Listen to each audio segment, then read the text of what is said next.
Yeah, and they get the price they deserve. I remember working near that office and talking Bitcoin years and Yeah. years and years ago. I happen to recall that the price back then in fiat was less than 20,000 Yeah, coin.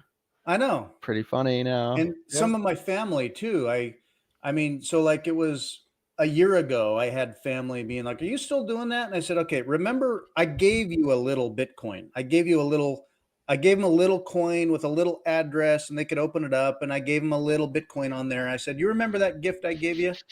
And like, I don't know I mean, I have to translate it into the linguistics of their dollar brain, but in dollars for them, I'm like, "Do you remember at all what the price might have been back then?"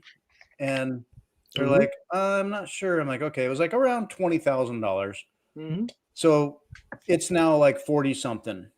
And then a year later, it's like, "Okay, you remember they mentioned it again." And in a like, "You still doing that?" It's like, "Okay, you remember 2 years ago?" I have to like repeat myself. It's just kind of funny. Oh yeah.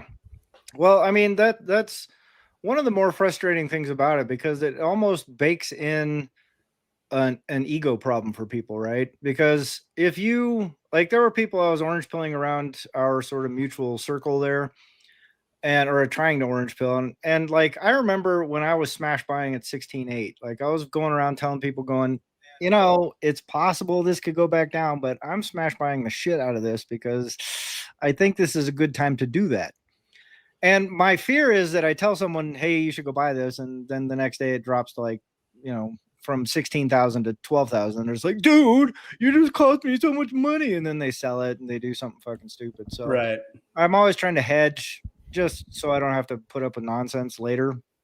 Because, Yeah. people's time frames are like a week out, right? They're Yeah, they not buy thinking and it like, goes down, yeah. a percent, and they're like, "Oh." I Well, told this guy, I said, "When you buy, if you decide to buy, do not look at the price. Just yeah. leave it alone. Let's get back to this in a year."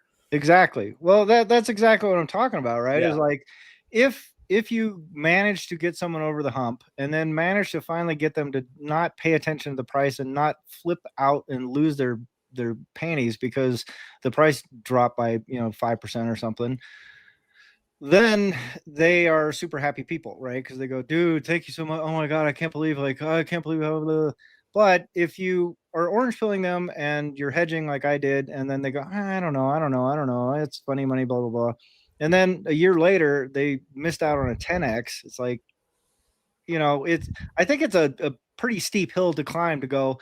Not only did I miss out on massive gains if I had just listened to you back then, but now I have to eat crow and come back and say, now I'm interested now.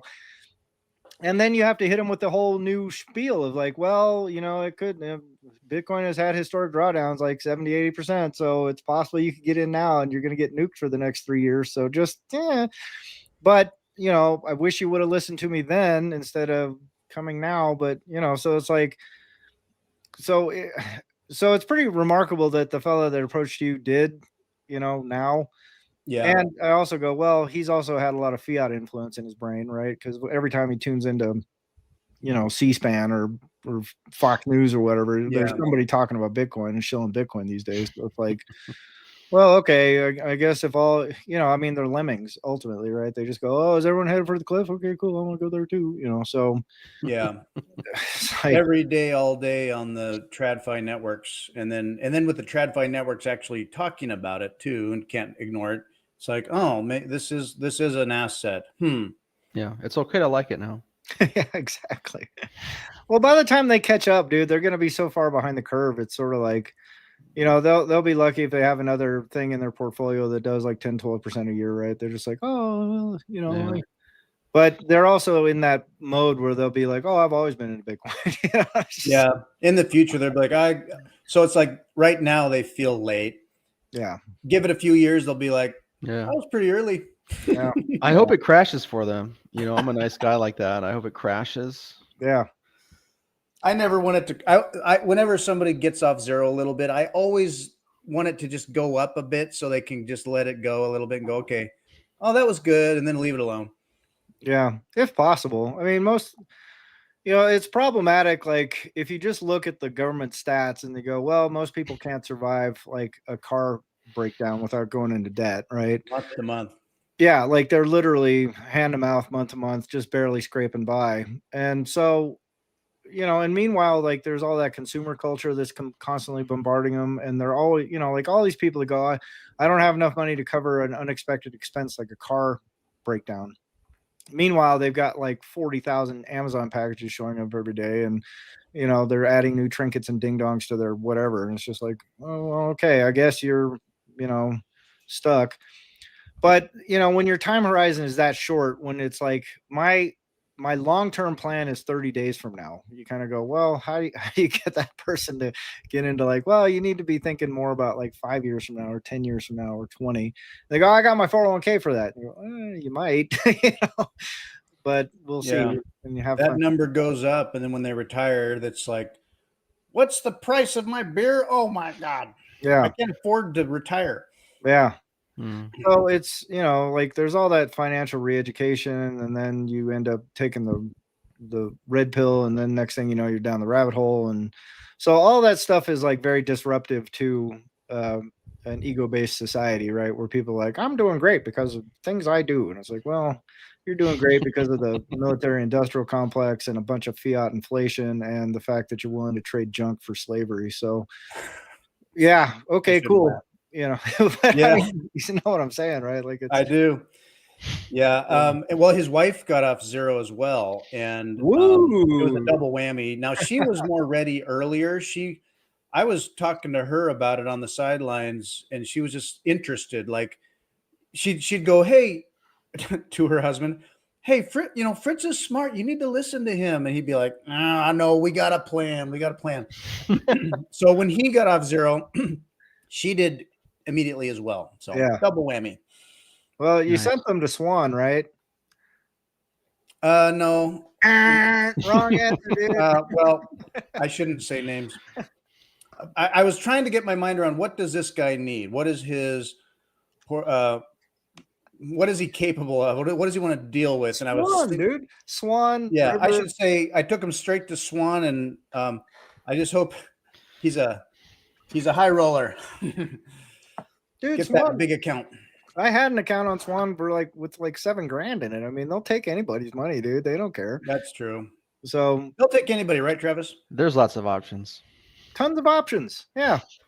We have a subscription model now. Oh, do you? Yeah. So I would actually usually recommend it for folks who are willing to buy a significant amount of coin.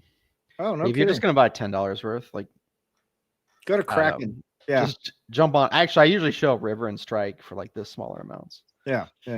So.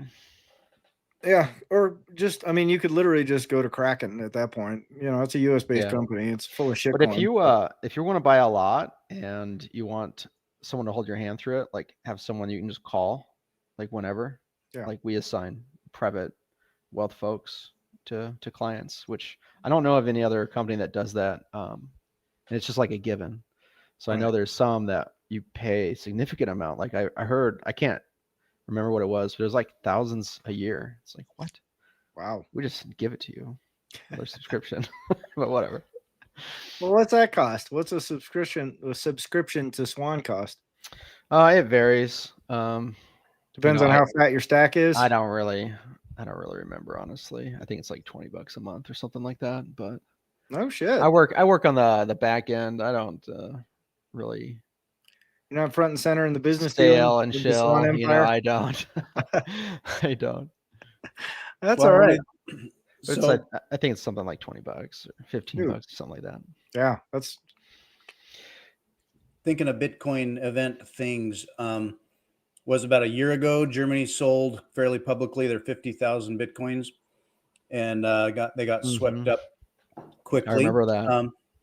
So it was all, poo-poo on Germany. They're having fun staying poor now, and they sold all this Bitcoin.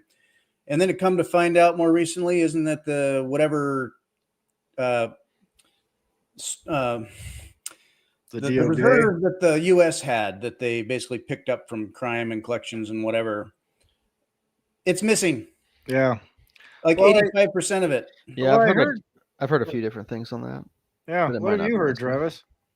I heard that some of that stuff they're reporting were like was Bitcoin categorized a certain way, and it's like it wasn't intended to include the seized stuff, but just like confiscated other ways or turned in other ways or something like that. I don't really know. I can't confirm or deny any of that, but there are like there's a lot of different agencies, and they can seize things.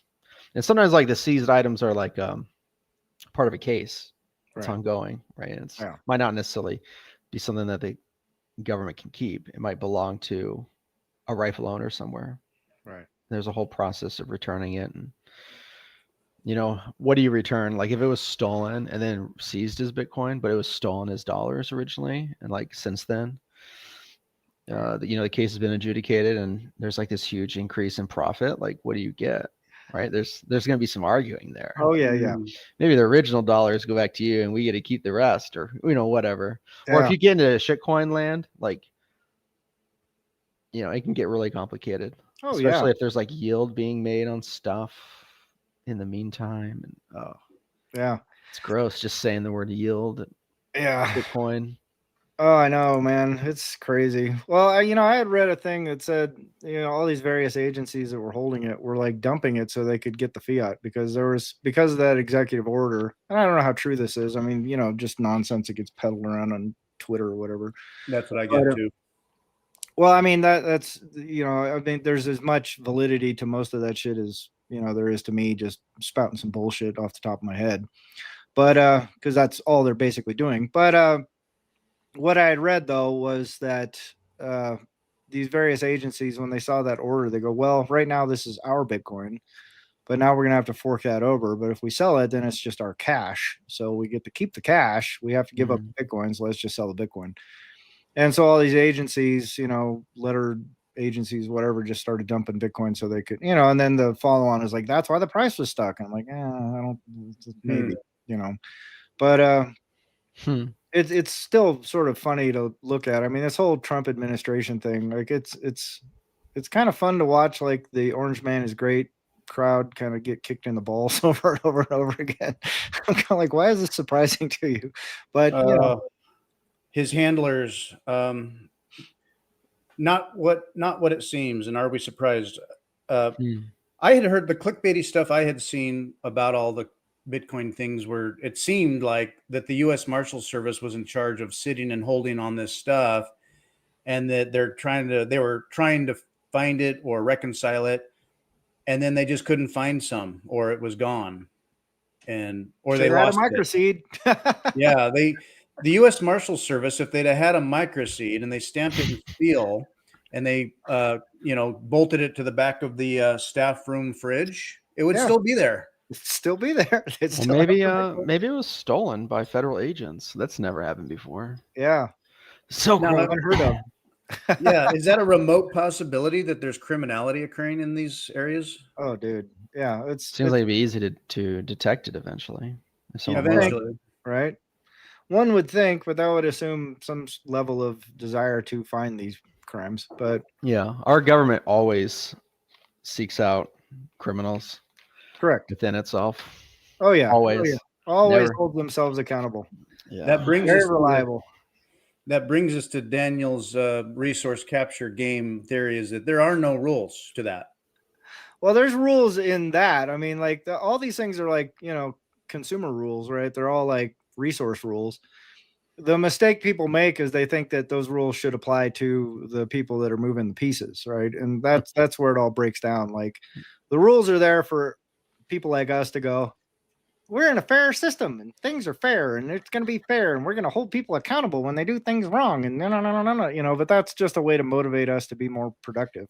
And it also helps us be more productive because we can resolve conflicts and, negotiate things and yada, yada, yada. It's not just like I can whip out a rifle and go, plunk around through your head and go, it's my land now. So, we get all the private property rights and all that kind of stuff. But when you talk at the sovereign level, none of those rules apply because how could they? There's no one to enforce the rule. If like we can just go flatten a city and people can go, hey, you can't do that. And go, okay, why not? It's against the rules. And we go, yeah. Like we invaded Iraq that was against the rules. Like everyone said, hey, you're not allowed to do that. And they go, yeah, but we are. So now what? Well, we're gonna shake our fist angrily in the street and tell you how wrong you are. It's like, all right, thanks, dude, go nuts. So, I think that's where the left is kind of falling apart right now, because all the resource capturing capable people are trying to apply the rules to their fellow sovereigns. And it's like that whole thing when they try to drag Trump through the court system. It's like, you fucking morons. Like, do you think that any of this applies to that guy? Like, that's not how this game gets played, dude. Like, he's not going to be hauled off in cuffs and go to Sing Sing and, be standing there with a little number plate and getting hosed off and getting deloused. It's just not going to happen, dude. So if they start trying to apply, and that's sort of the failing in their logic right now, is they go, hey, our rules matter. And they go, no, they don't.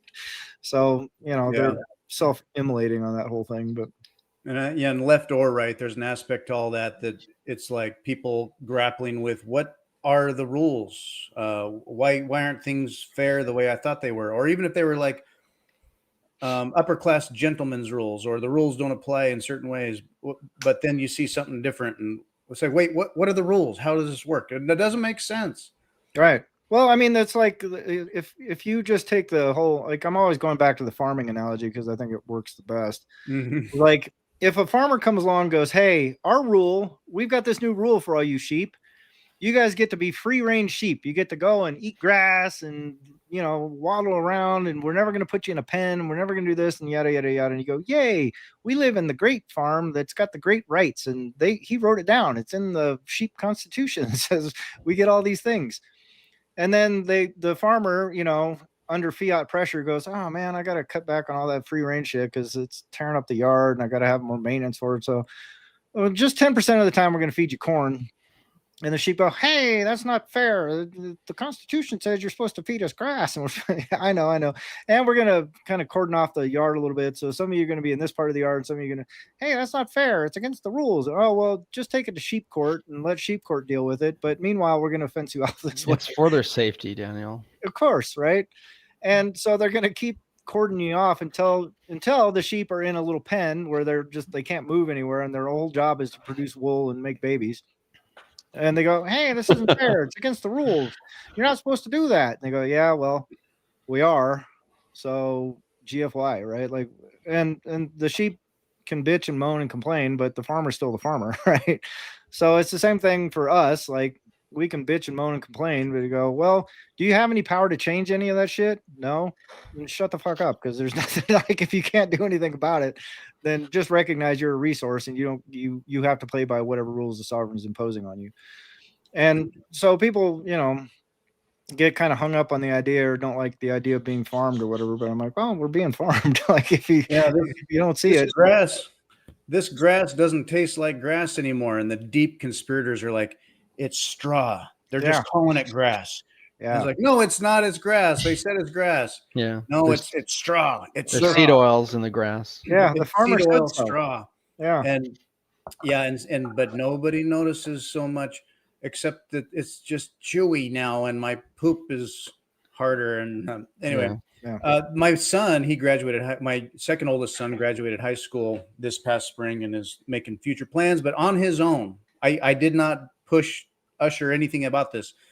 For his light summer reading, he actually ordered himself a copy of Animal Farm. I have a copy on my bookshelf, but he ordered Animal Farm, and I was like, "Oh, you're going to read that?" He's like, "Oh yeah, I heard about it. It's a great book. Sounds cool." And I'm like, "Good for you!" Like, I got to reread that book, because as we talk about this metaphor of the Animal Farm, as it applies to all of us, I tell you that the transition those animals make, where they overthrow it. And I mean, you can make all the parallels to the Soviet Union and what happened and what that was about.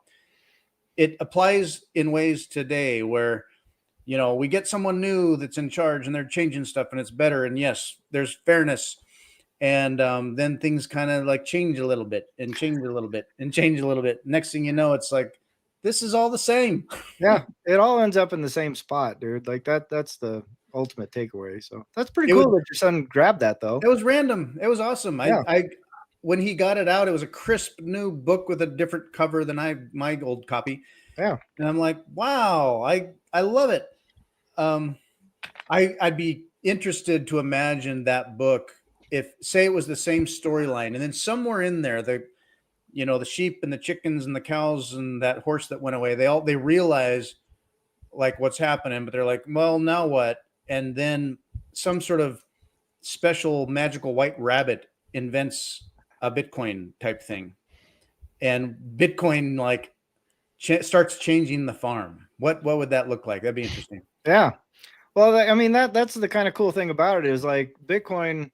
My ongoing thesis is like Bitcoin is a rule that constrains the farmers, and so regardless of what you're doing as a sheep, the farmer now has to do something different, period. Right. Yeah.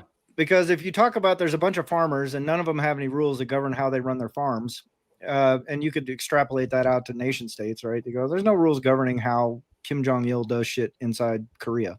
There's no rules that govern how Putin does stuff inside Russia. And there's no rules that govern how we do shit inside the USA. Like, it's just kind of up to us. And the us doesn't really have a voice in most of it. So if you had a rule that can suddenly constrain all the farmers, they go, regardless of how you want to run your farm, you still have to abide by this rule. Like, you can't steal this one thing. You can't just like take over your neighbor's farm because you shot him in the head and you have more ranch hands or whatever.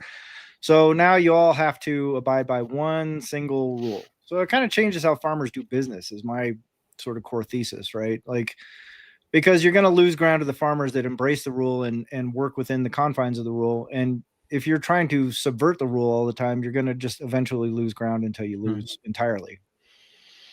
So that's why I think Bitcoin is kind of a big deal. And whether it was a white rabbit that invented it or if it was a farmer that invented it, you kind of don't know. But the fact that in a game that's had no rules for 12,000 years, you suddenly have one rule that you can't break. You go, ooh, that's a big shift in like everything, that changes how everything works from that moment on. So I think we're starting to see the effects of that already. And I think it's just going to continue to get better and better as we go. But who knows? Bitcoin might fall apart. They're still making blocks, right? Yeah. Another confirmation. Yep. Another confirmation. Thank God. Farmers being an analogy to those who sort of run things in the world or have control over the technologies, the infrastructure, the tools, the governance, farming us. Yeah. Well, what do you think, Travis? Bring us the ANCAP perspective. Yeah, I don't know if I'm an ANCAP anymore, but yeah, you're going to have rules, but obviously like who enforces it, how they're enforced are sometimes just as important as what the rules are. Right. Yeah.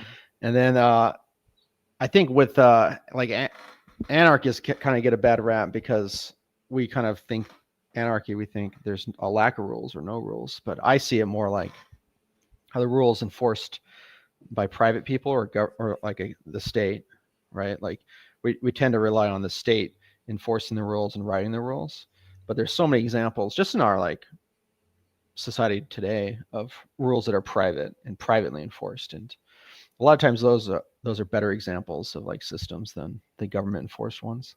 Indeed. But there's also benefits though of having like state ones, is what I've realized, because there are a lot of situations or scenarios you can think of where,